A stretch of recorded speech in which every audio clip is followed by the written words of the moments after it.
இன்றைய தினம் ஸ்ருங்ககிரி சாரதா பீடாதிபதியாக 34வது பீடாதிபதியாக சாரதா பீடத்தை ஸ்ருங்ககிரி சாரதா பீடத்தை அலங்கரித்ததான ஜீவன் முக்தரான ஸ்ரீ ஸ்ரீ ஜெகத்குரு சந்திரசேகர பாரதி சுவாமிகளினுடைய ஆராதனை மகோத்சவம் சதாத்மத் தியான நிரதம் விஷயேபிய பராங்முகம் நூமி சாஸ்திரேஷு நிஷ்ணாதம் சந்திரசேகர பாரதி.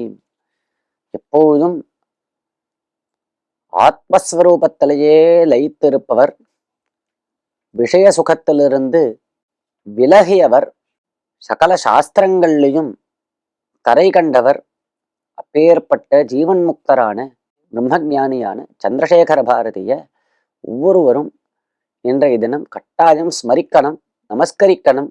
அப்பேற்பட்ட ஞானி, அவருடைய அனுகிரகம் நம்ம எல்லாருக்கும் தேவை அப்படிங்கிறத இந்த தினத்துல நாம் உணர்ந்து அவர்களை நமஸ்கரித்து அவர்களுடைய அனுகிரகத்தையும் அடைவோமாக. அதாவது நவராத்திரி உற்சவம், நவராத்திரோத்சவம்னு சொல்லுவா. சரண்நவராத்திர உற்சவம், சாரதா நவராத்திரி அப்படின்லாம் பிரசித்தம். குலு அமைத்து, அதாவது குலு பொம்மைகளை வைத்து அதிலேயே தெய்வத்தை பார்த்து பூஜைகளை செய்து வழிபடுவது கலாச்சாரம், நமது பாரத தேச கலாச்சாரம். இதுக்கு ஏதாவது சிறப்பான நேரம் உண்டா அப்படின்னா, பொதுவா நவராத்திரி பிரதம திதியிலிருந்து ஆரம்பம். ஆனா அமாவாசை அன்னைக்கே கொலுப்படி எல்லாம் அமைச்சுடுறது. கொலுப்படியை அமைத்து அதில் கொலு பொம்மைகளை வைத்து முதல் படியில கலச ஸ்தாபனம் செய்து கலசத்தை ஒரு கலசத்தை வைக்கிறது. அப்படி வச்சுடுறது அமாவாசை அன்னைக்கே. பிரதம அன்னியிலிருந்து பூஜைகள் ஆரம்பம்.